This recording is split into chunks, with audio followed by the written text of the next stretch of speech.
Mga kaalaga ng manok at kalapati, kung napapansin nyo na mahina, madaling mapagod o walang gana kumain ang alaga nyo, ito ang ginagamit ng maraming breeder ngayon. Black Speed Super Vitamin B12 plus B15, 100 ml.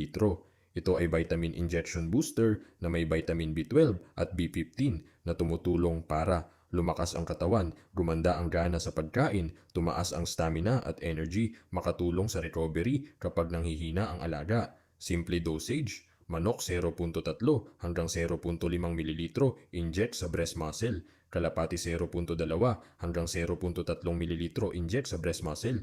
Pwedeng ulitin after 2 hanggang 3 weeks kung kailangan para sa conditioning. Perfect ito sa pang-condition, pangpalakas, pang-recovery ng manok at kalapati. Kung gusto mo nito para sa alaga mo, nasa yellow basket na yan at i-follow mo ako para sa mas maraming tips sa pag-alaga ng manok at kalapati.